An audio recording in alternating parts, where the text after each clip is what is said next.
Welcome to More Music Please, Quarantine Beat. We're exploring how the music industry is staying busy and keeping connected during lockdown, and also just talking about whatever. I'm your host, MK. Let's get started. On the line with me today is Jack Barton of Jack Barton Entertainment. Thanks for calling in, Jack, or for having me call you. My pleasure. Thanks for inviting me. Yeah, so, for the uninitiated, for the non-radio industry among us, can you explain a little bit about what JBE is and what you do? JBE is actually a multifaceted company. The part that you're most familiar with is an outgrowth of a trade publication that is no longer in business called Friday Morning Quarterback, FMQB. And we publish radio charts for the AAA format. We put on a convention every year. But we also do a lot of other stuff. We do consulting with some labels and management as far as working projects at radio. We also do consulting with some independent touring artists who are not that interested necessarily in recording, although we will take on some of those and help them. And we also do some management. Most notably, I manage Jeff Mattson, who's the lead guitarist in Dark Star Orchestra, the quintessential Grateful Dead tribute band. They are known as the best, yeah. Yeah, and I'm involved with their management company as well, doing their merch stuff. And so we do a lot of stuff behind the scenes in the music and radio business. Yeah, you guys are the ones making things run. I wouldn't say that, but I love hearing other people say that. Well, I will say it as much as you want because, I've seen what you do. You work very, very hard, and I've only seen, as you said, a small portion of it. I have, when I was music director, I was reporting to you every week, and you would kind of keep on top of the charts, which is very important for AAA artists to kind of know where they stand for radio play. And it seemed like it was a pretty manual operation. It really is. When I got to FMQB, it was right at the end of the old traditional reporting thing where people would send in lists to trade publications, and then the trade publications would have these armies of people inputting data every week. And right around the year that I actually got out of radio and went into the trade side of the business, was the year that Mediabase, which is an electronic radio tracking service, formed. And then a couple others came behind it, BDS, and that is a very expensive operation. It's very expensive for the people who use the information to buy the information from them. And it's a very expensive operation to run. Our strength has always been monitoring smaller stations, or not monitoring, but publishing charts for smaller stations, and in particular the non-commercial AAA stations, of which there are many. It's almost equal now in the format between commercial stations and non-coms. And interestingly, in AAA radio, most major markets have non-coms, while very few major markets have commercial AAA radio stations. But at the same time, because it's just a small portion, again, it needs to be cost effective for the label and promotion side to use the service. And there's no way to build one of these great automated things. So what we did is, and anybody who's read about the industry will read about years where maybe the charts weren't completely legitimate, that it wasn't it interesting that the number one record always had the biggest ad in the trade somewhere. And we just wanted to get away from that. So the middle point was where we set up the system where it's untouched by human hands, as they say. Very good for social distancing. But we don't touch the charts. The radio stations put in their own lists every week. So as long as they're being honest, our charts are honest. But yes, it's a very, very grassroots, hands-on operation as opposed to the larger technical world that works on automation so much.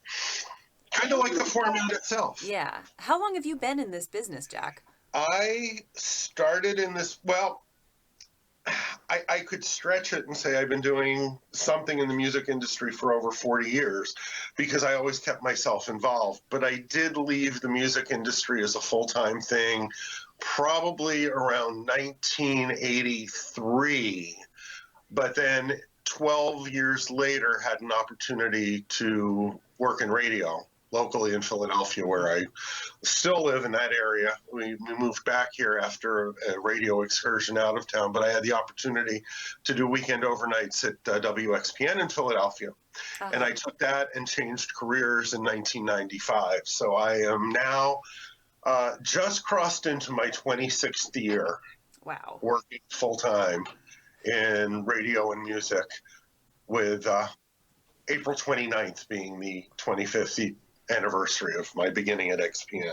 Well, happy belated anniversary. Thank Uh, you. this makes you kind of the perfect person to talk to right now because you've seen a lot of the ups and downs of the radio industry, and you've also seen various sides of the music industry.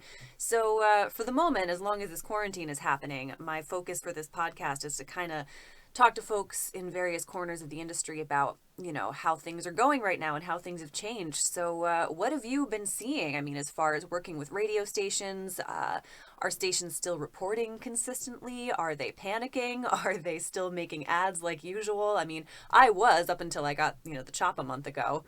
Yes, you were. That was actually one of the more heartening things of this whole experience at the very beginning. I mean, to put it in context, the charts and a weekly newsletter that we put out for the AAA format are 20% or less of my company's overall business. Hmm. The other big parts come from live music and from a radio convention that obviously will not happen this year in Boulder, Colorado. So at the beginning, I was very concerned. I was worried. Is radio going to panic? What's this going to be like with business as usual? Is there going to be business as usual, or are we just 100% shut down at this point? And it was very heartening to see the radio community almost dig their heels in, like, no, this is not going to interrupt what we're doing. And I'm seeing a lot of stations that kept the essential personnel in. Some stations did start broadcasting from home, but a lot of stations, those people are still going into the radio station every day, doing live air shifts and working and directly connecting with their listeners. And where it would have been very easy to go, oh, we have all these other things to deal with, I was kind of shocked the first week to see 93% of the panel file their reports. And it never dropped below 90%. And in the last couple of weeks, it's been back up over 95% every week. So Wow. radio has been really focused on doing their jobs. Yeah. Um, the other thing that's interesting that I've seen is that where I was worried about, because when you own business, you're going, where's the money coming from? I've got a couple contractors that I pay. They're not on staff as employees, but they are. We just pay them as contractors. How are we going to keep this running?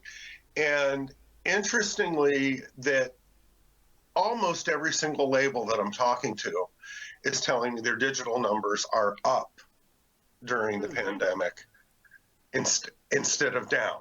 Now, with people being afraid of getting packages delivered, and for a while Amazon was shut down for most things that weren't essential, and they were just, and other retailers were deciding what they were selling online, what they weren't.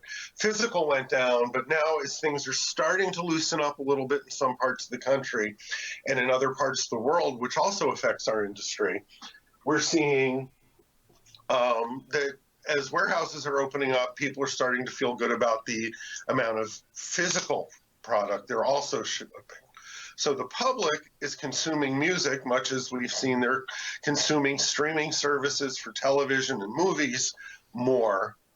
They seem like they're consuming music more.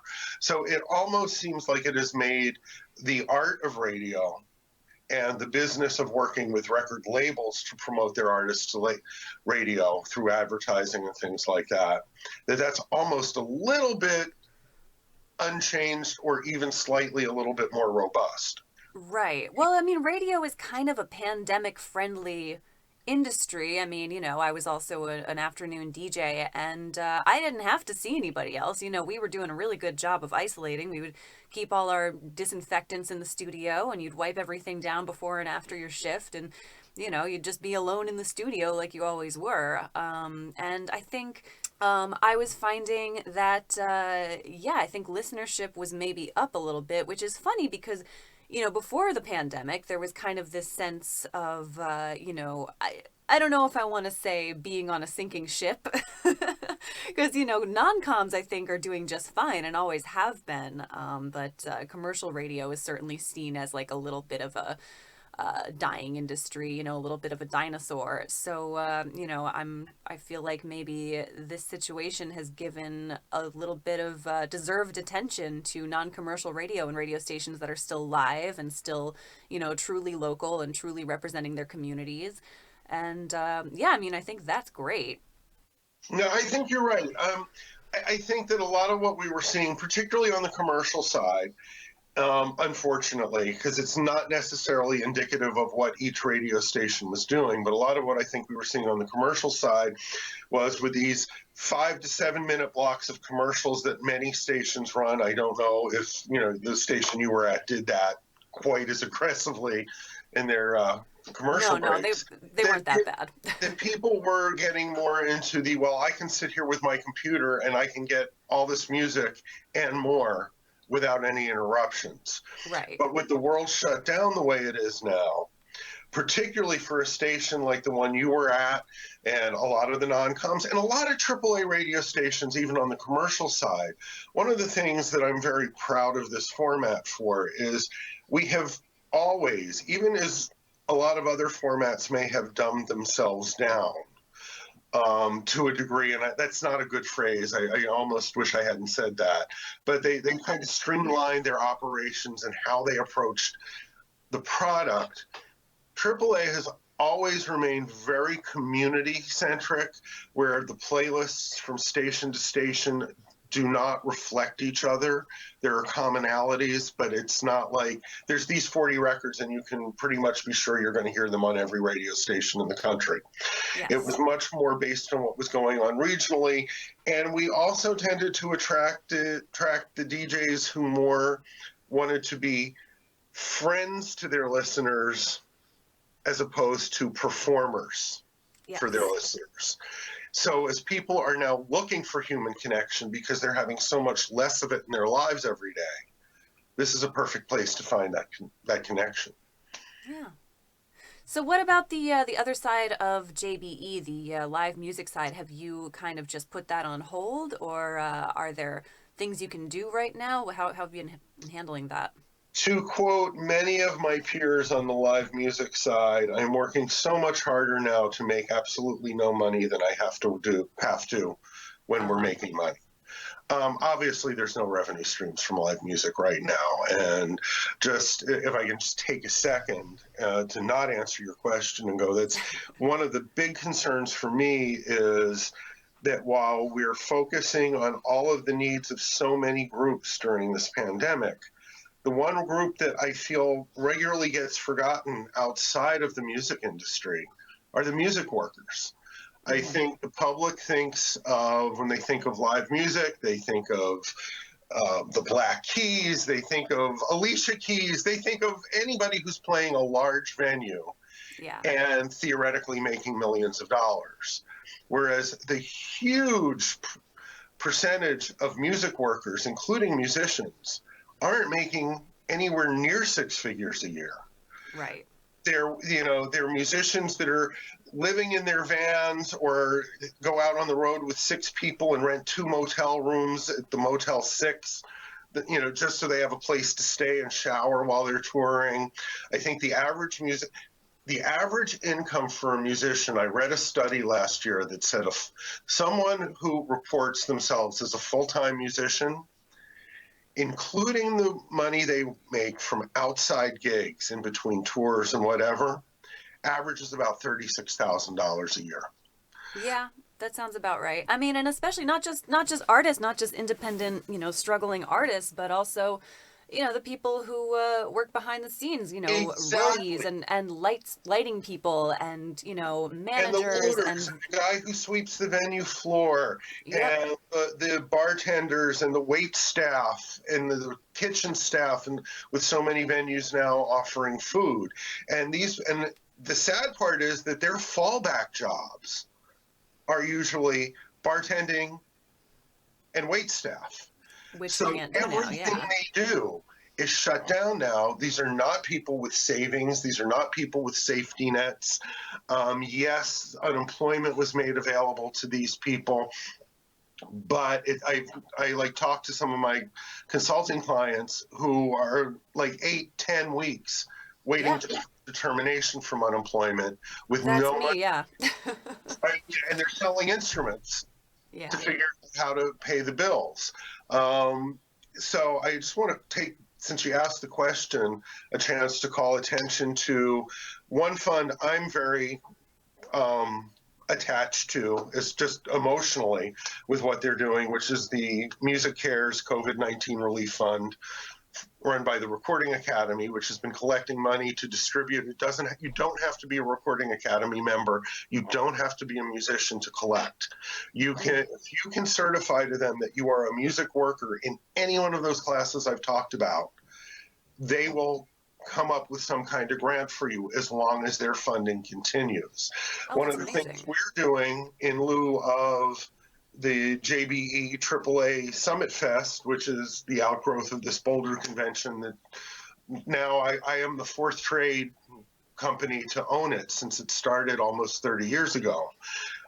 We're taking the artists that had already confirmed for that, and we're going to do over 2 nights in August when the convention would have run. We're going to do an online Summit Fest, about 90 minutes each night, short sets from each of these artists like Phoebe Bridgers, Fruition, Nako and Medicine for the People, JD McPherson, um, Joe George, Jensen McCrae. I know I'm Will Hogue, and I feel like I've still left somebody out who's already confirmed, but we're going to do this on the Jack Barton Entertainment Facebook Live page.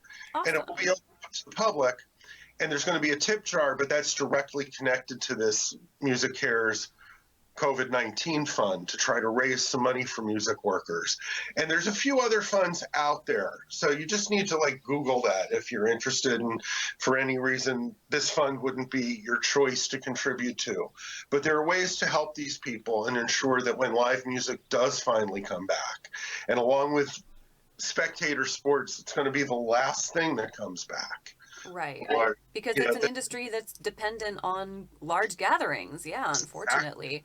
So that's Music Cares. If somebody wants to Google that, because I'm sure I have listeners who fall into one of those categories as well.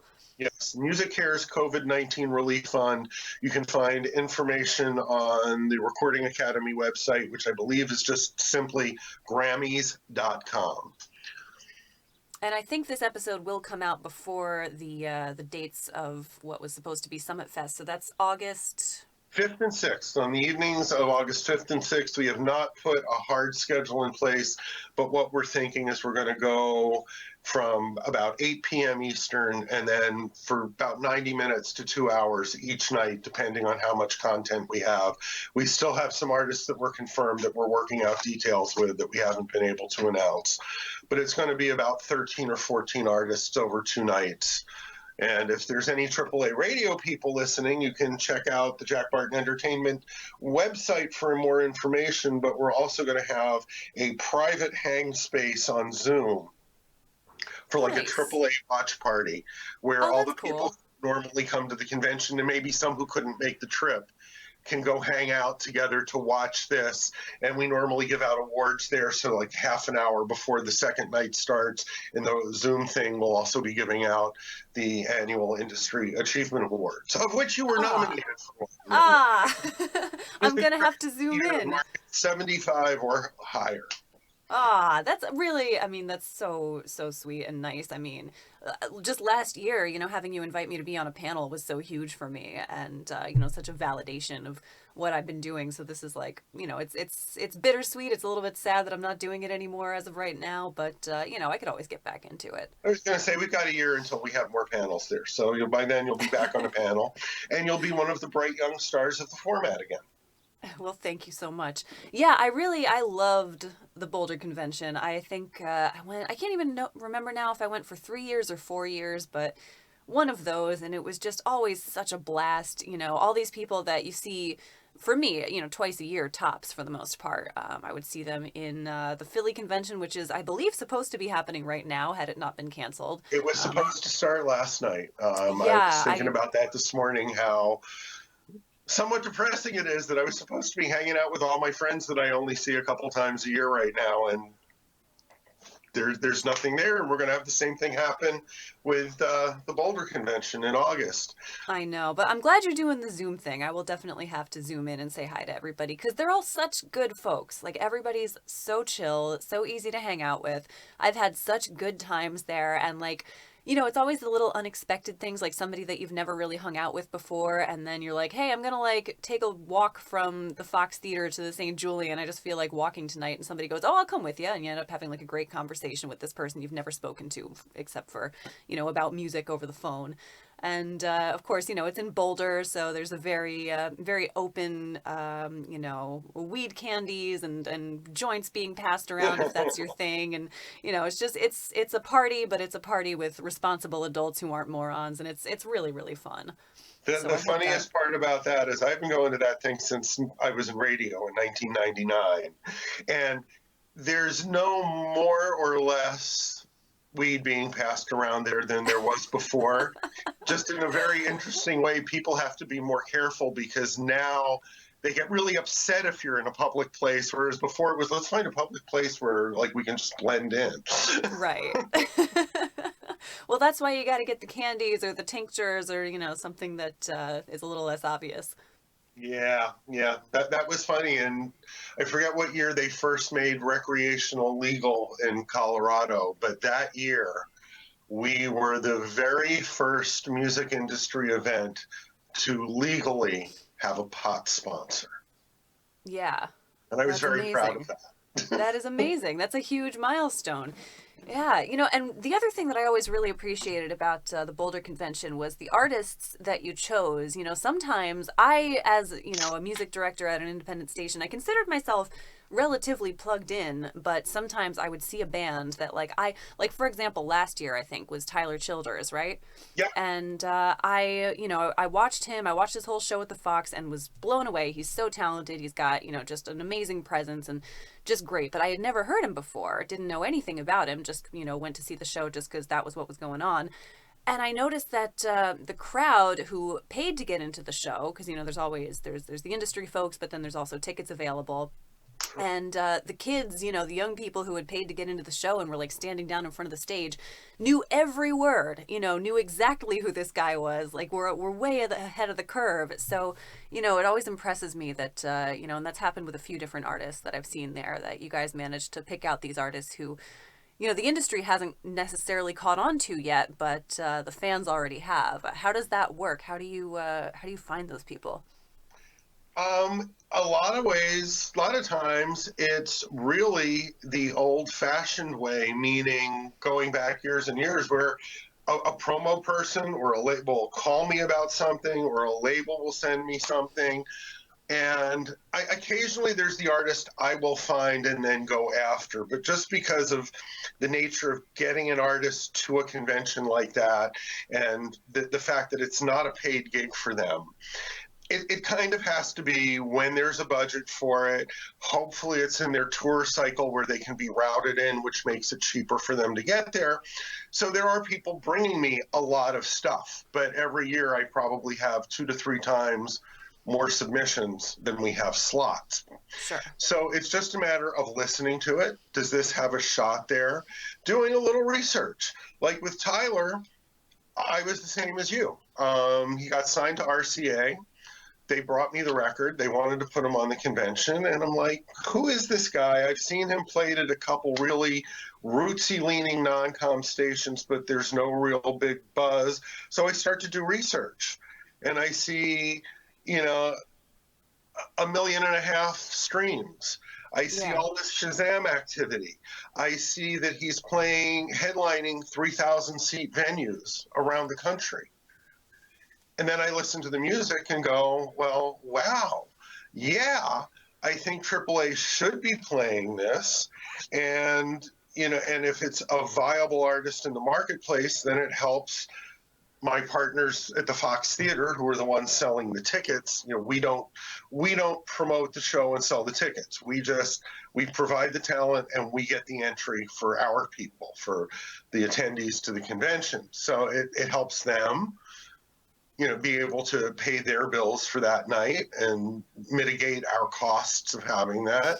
And it's someone that the band that I feel like the format should see, because I think it will fit their audience. If you look at the metrics, their listeners might already be listening to this artist and they don't even know it. Yeah. Yeah, and I mean, I don't think it's hyperbole to say that in those cases you end up, kind of exploding the careers of these artists to a whole nother level, because after that performance, I know I went home and added his song. I know a bunch of other stations did. It ended up being pretty high on the charts for a while. Did All Yorn go to number one? I don't know if it went to number one, but I certainly feel like it got top 10. I would have to go back and do the research. Yeah, I'm I'm old. pretty positive I it got may top not 10 at least. remember these things. I just know where to look for them. But it was a terrific song, and I mean, I became a fan of him personally. It wasn't just a, let's add this because all the other stations are adding it. I was like, no, this is really good, and his band is incredible. They put on this great live show, and yeah, once things start happening again, that's going to be an artist that I'll be seeking out to want to go see again. Yeah, I mean, and that is the idea of the convention. That's what conventions like this were predicated on back in the day, as they say, in the last century, when conventions like this were developed. It was before the internet, before you had all these ways to get the music to programmers. So the idea was to get performers in front of radio programmers in a less expensive way than trying to take them around to every radio station in the country. A Yeah. number of careers, I mean, way back at the beginning of the convention, which was at the time developed and owned by a publication that was called the Gavin Report, the first couple of years, they broke artists like Counting Crows and Sheryl Crow. I mean, I remember when I was working at XPN and I was not in programming yet, so I'm just like one of the DJs. And the programming staff would come back from these conventions, and all of a sudden we'd be adding all these artists that we had never heard of before that 2 years later would be playing arenas. And it was just because they had seen them at the convention, whether it was at the Fox Theater or around the pool at a lunch thing. Yeah, well, it makes a huge difference when, you can have a promo person calling you and telling you how great a record is, but once you actually see the artist perform it, that's when you understand it, and that's when you really, fall in love with it, if you're going to. And sometimes you see an artist and you're like, that's not for me, that's not for my station. And other stations may disagree, but that was the fun of the convention, besides just hanging out and partying with my friends, was seeing such a wide variety of music and going home and being able to say, hey, I saw this artist, and this artist, they're going to be huge, we should add them immediately. So thank you for all of that. It was a really fun few years, and yeah, I hope to be back in a Well, couple. and thank you for telling me that, because I mean, our goal is, what we do there is we try to create an environment, which is very easy with this group of people, because this format is like a family. When these people get together, it's more like a giant family reunion or a high school or a college reunion. Yeah, I'll go back to family. It's more like a family than it is like a business meeting. And we try to create this environment where everybody's relaxed and having fun and very open to all the music they're hearing. So when you see an artist you haven't seen or heard before, you're open to hearing it, instead of what so many of us will do, which is listen to the first four notes and go, I don't get it. And the other thing is to try to have people maybe learn something in panels, but more importantly, be inspired by being in this business, by the conversations that go on in the panels. And like what you said, where you'll sometimes see an artist and go, it's not really not my thing, and it's not right for my station. One of the greatest successes we have is, particularly at the Fox Theater and the outdoor shows we do in the evening that the public can come to, is where someone like yourself will see an artist and go, it's not really my thing, and then look around at the crowd and go, but these people are really digging this, and they Yeah. look just like my listeners. So maybe we should try this, even though it's not my personal taste. Yeah. And then see a career come out of that where people just said, well, not my taste, but it's quality, and it looks like my audience will relate to it. And then lo and behold, the audience does relate to it. Yeah, absolutely. Yeah, it's a funny industry that way. So I would like to, we're about half an hour in, so I'd love to move on to our second topic, our non music topic for the day. And I like the ones that you threw out there. So you are, I'm sure, spending a lot of time at home right now with your wife, Beth, who's an absolute sweetheart. And please Well, tell her hi for me. And I understand you have some cats as well. well, right now we have one cat. We've had many cats through the years. We've been together for literally a lifetime. We met in college. I was 19, she was 21. We moved in together 4 years later, and we celebrated our 40th wedding anniversary last Halloween. So when Wow. we first moved in together, we had this lovely little tortoiseshell named Puniel, named, yes, after a Jefferson Airplane song called The Ballad of You and Me and Puniel. Everybody listening, you can all go, ah, now. Uh, and then a couple years later, we adopted another little tortoiseshell, which became a long life of tortoiseshell cats. They lived to be the younger one till she was almost 14. The older Wow. one, Neil, lived to be 18 years, a little about 18 and a half. Then we adopted two 11-year-old cats from my first program director at XPN, who had married a guy who was allergic to them, and they were 11 at the time, and they both lived 1 to 19, 1 to 20. And Wow. then 13 years ago, no, what's yeah, 15 years ago, she's getting old. I wanted a break from cats. And my wife, Beth, who's had cats since she was a little girl, was just like, I need a cat. I need a cat now. And I was out buying her an anniversary present. And it was across the street from a PetSmart, and did like the slimiest husband like thing you can do, and went, she's going to love these earrings, but I at least need to tell her I looked at a cat. I'm going to go in and look for a cat. So I'm going to go into PetSmart, see who they have, what they have in the shelter, and then come home and tell her I just didn't connect with anybody, but I tried, and still try to get my like 12 months of having no responsibilities at home. Oh And my as I was God. leaving that night, and I was intent that we were going to get a kitten this time because we had just gone through having two full grown cats move into the house 9 years earlier. And just as I am leaving, this gray cat who had been sitting in a corner with no other cats turned around and looked at me and revealed herself to be a beautiful gray tortoiseshell who, as soon as I looked into her eyes, I was a goner. It's like, oh Aw. my God.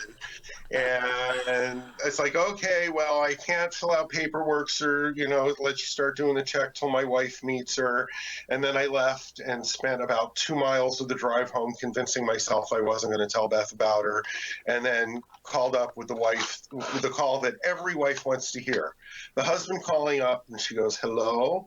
And I go, hi, I have to tell you something. I'm smitten with a younger woman. She's two. And then went on to tell her about the cat. And we Aw. went back to meet her the next day. And this cat now spends literally from the time I quit work at night and sit down on the couch until I come back into my office the next morning, as in close proximity to me as she can be, Oh my all day gosh. and purring incessantly. She's the most adorable thing. I wish we were doing video because, of course, I have a picture of her right on my desk I could be showing you. Oh, you'll have to text it to me later. I would love to see. Yeah, Sure. cats get a bad rap. I feel like people have this perception that they're not friendly, but I grew up with them as well. We had a little like orange tabby when I was born, and also this chubby tuxedo cat called Vito after The Godfather. And then my brother and I got kittens when we were like probably 6 or 7 years old. A brother and sister named Lily and Hugo. And Hugo unfortunately passed away. He was hit by a car because they were indoor outdoor cats. And after that, we kept Lily inside. And she was happier that way too. But she was the sweetest thing. She was this little tabby. And she just loved me. And she loved my mom. And she loved my grandpa. And she didn't really care about anybody else. But the three of us, she would do anything for. They You know, do you could. that. They pick their favorite Yeah. people. Cats get a bad rap because as human beings, we love complete unrestrained attention. And I've had dogs. I had a dog when I was little, when I was growing up, and dogs are great, and I love dogs. But dogs are like teenage boys who are falling in lust with some girl. They're just always like, "Hi, what can I do? Hi, I'm here. I'm here. Let's chat." And cats are more like people. And Yeah. it depends how you treat them. And if you're looking for them to act like a pet, then they will become standoffish and fall into that general bad rap they have.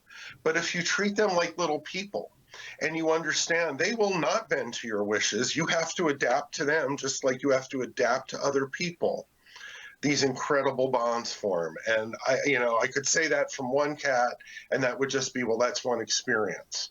But we've had that with 5 cats now, where we just Yeah. treated them like they were little people. You Totally. know, And I think I always got along with them because I've never been somebody who like forces affection on, people or animals. I tend to like, read the room. You got to read the room with cats and kind of like, do they want to be pet right now or do they want to be left alone? Do they want, like, and I was always good at that even as a kid. I remember, my parents being very impressed by, I'd meet, and I loved cats. They were my favorite animal, but, I wasn't a kid who would like run up to them and grab them and, try to hold them and carry them. Or I would give them space and give them time and let them come to me. And I've always prided myself on the fact that cats really like me because of that. it, you're exactly right. That's exactly it. You bend, Yeah. you compromise with them when you want to hug them as opposed to when they want to be hugged, and don't always make it about you. And suddenly you start to form a bond, which is actually really good training for human relationships. Yeah. Well, I think I always understood that intuitively because I don't like to be forced into affection either, And I always kind of was like, well, I don't like it when, somebody runs up to me and forces me to, give them a hug and, kiss grandma on the cheek and all of that. Like, I prefer to, be allowed to take my own time and approach at my own speed. And, so I kind of just applied that to my relationships with animals. And I think that's a great lesson for kids, especially. And I love dogs too. We have dogs now. We've got two. I adopted my older dog. He's 8 now. He's a Samoyed. I got him when I was 23 and didn't know what I was doing. And he's the sweetest, loveliest dog, but he is a little high strung, a little crazy. I got him from the shelter. I have reason to believe he comes from a puppy mill and he's a little bit tweaked in the head. So I've kind of come to terms with the fact that until he, reaches the end of his life, we probably can't get a cat because he just gets so excited when he sees them. And I don't think he would hurt one, but I don't think a cat would be happy living with us. So, that's a little bit of a bummer, but I like to live vicariously through other people's cats. But it's funny because when we adopted Squeaky, her name is Pipsy, but we've come up with all these names, and we usually are calling her Squeaky for Pipsy Squeak, Uh-huh. you little Pipsy Squeak.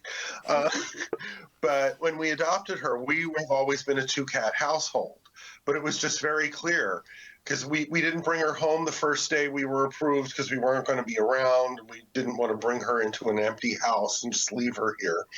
Yeah. So we just observed she doesn't like other cats. So for the last 15 years, we've been a 1-cat household adapting to her needs Hmm. instead of trying to force another cat on her. Yeah, that's a good idea. My mom is in the same boat too. She always had multiples. She and her partner of several years, and they got a kitten named Boris. Probably, oh gosh, I don't even know how old Boris is now. Probably like 7 or 8 years ago.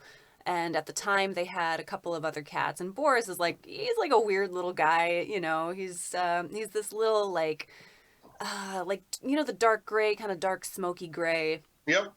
and really beautiful cat, but just like a little bit nuts, like the kind of cat where he'll come up to you and you think he wants affection and then he scratches you, like that kind of guy.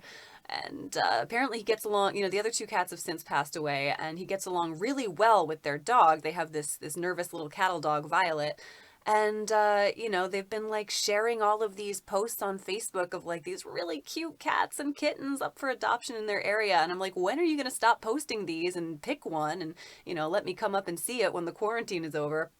And they're like, you know what? Boris and Violet have such a good dynamic. Like, we can't mess it up right now. Like, we gotta just let them do their thing. Like, as much as we want another cat, like, we gotta let Boris and Violet just live their lives. Which all goes back to treating them like people and responding to their needs as well as your own. Yeah, yeah. Did you grow up with cats? Were you a cat No, I kid, was a pet scared to kid? death. I was honestly scared to death of cats until I met Beth.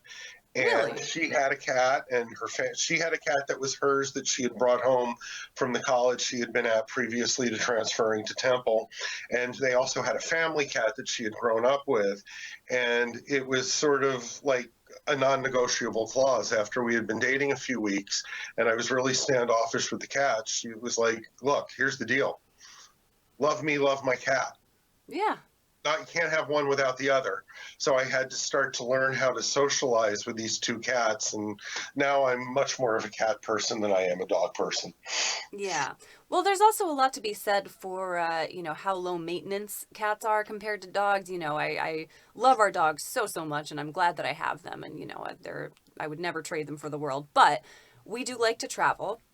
And we do like to kind of be spontaneous, and it's harder to do that when you have a dog. Whereas with a cat, you can go away for at least overnight and not really worry about it. And even if you're going for a longer time, it's just a matter of having somebody stop in and, feed them and clean their litter box Right. instead of the dog, which has to be housed somewhere. You can't leave a dog alone for a week, even if somebody's checking in on it. Exactly. Agreed. Yeah, so that when it's time, when we are a pet-free household again, I would definitely consider, you know, just having cats for a little while and kind of see how that feels. Where do you stand on indoor outdoor? Are you guys in Philly proper? We being hippies, and now we're old hippies. But when we first lived together and then got married, we were like, they can do whatever they want.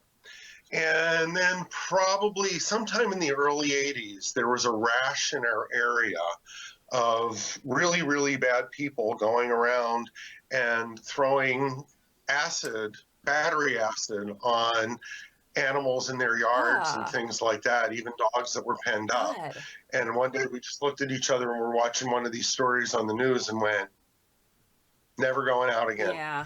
And then we did a little thing with most of the cats we've had where we were able to train them to stay, and I don't know how, but we convinced them that, like, you stay near us. So I would like go sit outside in a chair, and the cat would come lay under my chair for a while. When we got this little monster, she just wanted to go exploring every time we let her out. And so that stopped Yeah. almost immediately.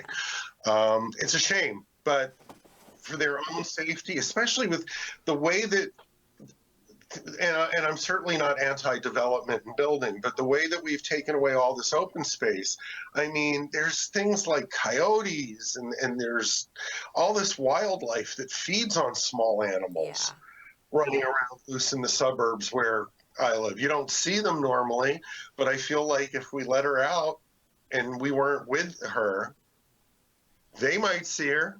If she's running around in the woods behind the house, there's no guarantee that something's not going to get Oh, her. absolutely. Yeah. I mean, I have a friend who's got a kitten who, he's lucky. He lives in a house with a little bit of property, and it's not a ton. Like, he's kind of set back from the road where there's other houses, but he's got this nice little plot of, like, open field and then a little bit of forest. And his kitten is really good about just sticking to, like, his parameters. And, she knows where she can go and, when she's gone too far. And she comes right back when he calls. And, I've been out there, like, checking out his garden a couple of times. And she's adorable. She wants to be around, him or whoever's outside. So she's always, like, hanging out and just, like, playing and doing her thing.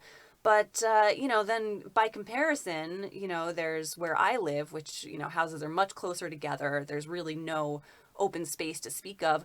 And I still see people's cats outside hanging out, which is like, fine, you do you, and I'm delighted to see them around. But, I would be so paranoid about, mostly cars, I guess is what I worry about, because I did lose a cat that way when I was a kid.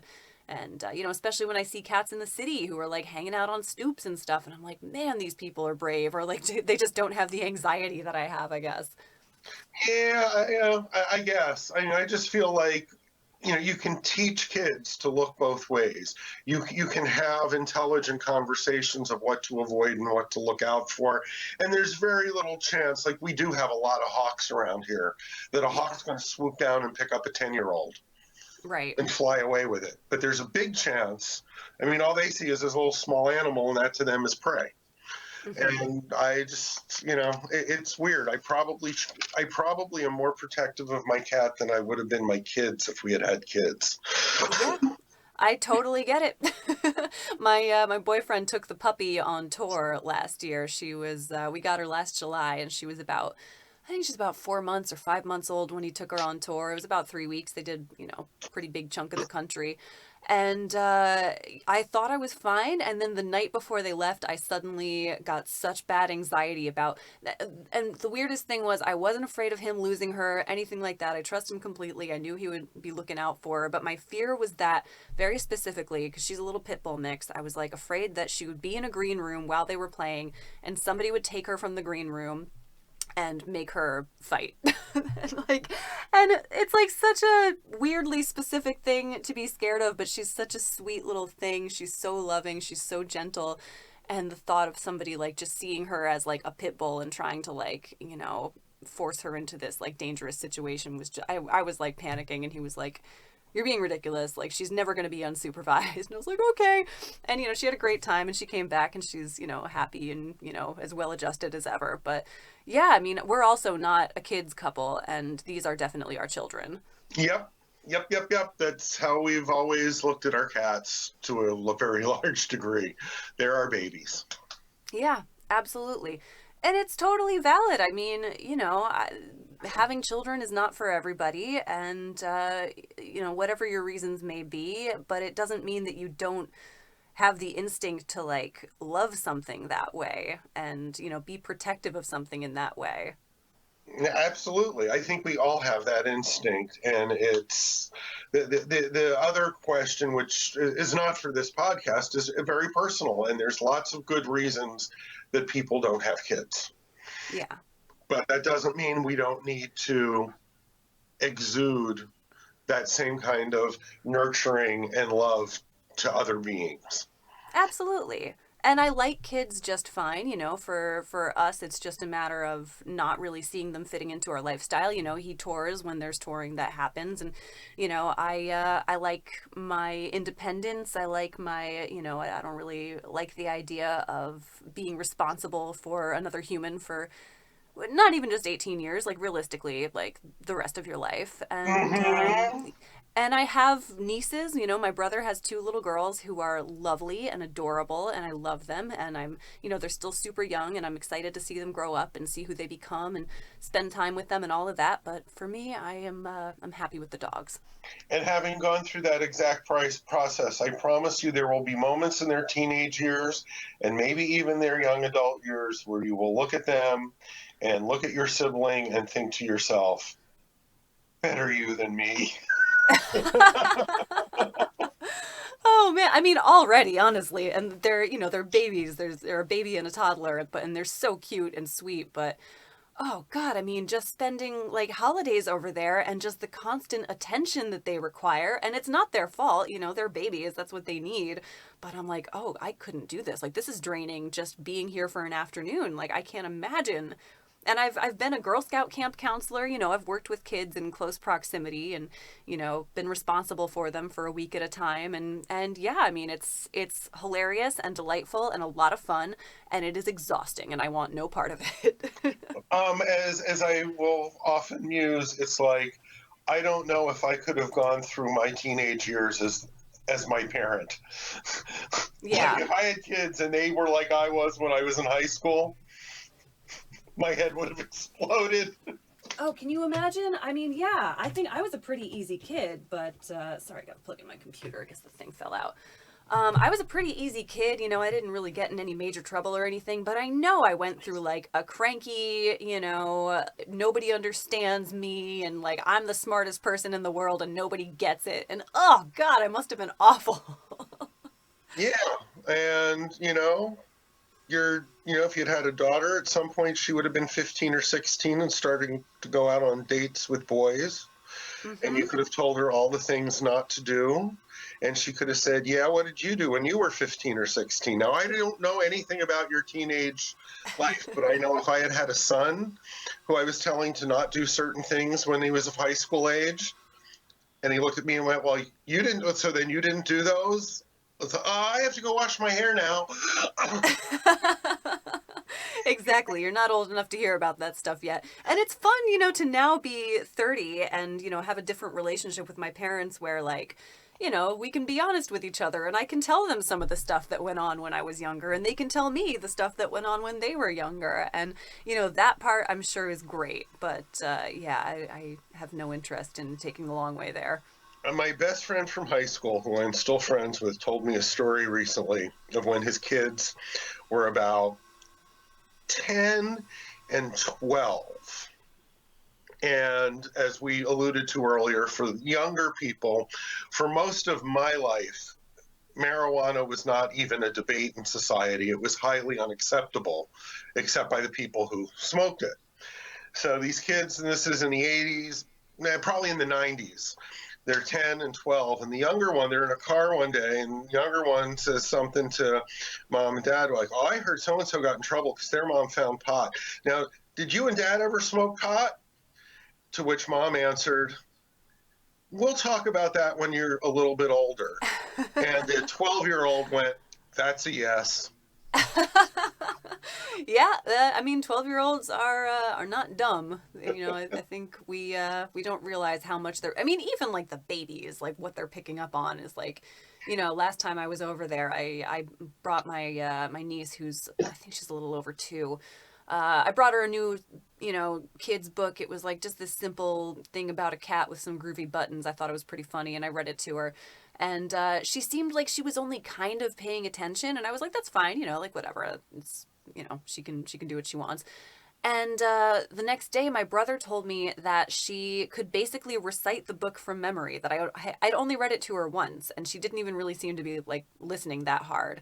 But she was paying much closer attention than I realized, and she was processing it a lot deeper than I thought she was. So yeah, I mean that's the other terrifying thing is like what are your children picking up on that you don't even realize? Exactly. It's sort Yeah. of a metaphor for life in general. Yeah. But yeah, you don't have to worry about that with cats and dogs. I mean, you got to worry about, I think they pick up on your energy. I do think there's a lot to that where, Oh, definitely with the animals. They yeah, definitely they can feel how you're feeling. And with cats, I've always been able to see the reaction, whether it was to make the cat neurotic because you're like freaking out, or you're depressed and all of a sudden for no reason at all, a cat comes over, curls up in your lap and stares up at you and purrs. yeah, They yeah, do no. definitely react to moods, and they can feel your energy. And overall, the energy of the household, too, I think shapes, their personalities, especially if you get them when they're really young. But even if you adopt them as adults, I think they adapt to kind of the vibe of your household, which I always thought was really cool. Yeah, agreed. Yeah. But of course, they also have their own thing going on, and sometimes you have to adapt to them. As we discussed earlier. Yeah. Well, Jack, we are about 57 minutes in, and I want to let you get on with the rest of your day, but thank you so much. This was really, really fun. It was. I could do this for a few more hours, but we both have stuff we have to do. But Well, we'll have to do it again. anytime you got another topic you want, I'm more than happy to do this. More than happy to be doing some work with you. That would be great. And once again, the Music Cares COVID-19 release concert. Can you give me the details on that once again? Well, it is the Jack Barton Entertainment Virtual Summit Fest. Yes. It will be on the evenings of August 5th and 6th, probably etching this in stone now, 8 p.m. Eastern, and then you can just work your way through the time zones, 7 p.m. Central, 6 p.m. Mountain, 5 p.m. Pacific. It will be about 90 minutes to an hour once we've assembled all of the artists and figured out exact lengths. And already confirmed here. Wait, somewhere here, I actually have a list on my desk, which I lost, but I can tell you. Let's see, Phoebe Bridgers, Fruition, Naco and Medicine for the People, J.D. McPherson, Will Hogue, Diana DeMuth, Hollis Brown, and we still have a few very big names that we're just waiting to get confirmations from, that were all supposed to be part of the AAA Summit Fest radio convention that same week. So August 5th and 6th in the evenings at Jack Barton Entertainment Facebook page on Facebook Live. Really cool. Thank you, Jack. I will be there watching.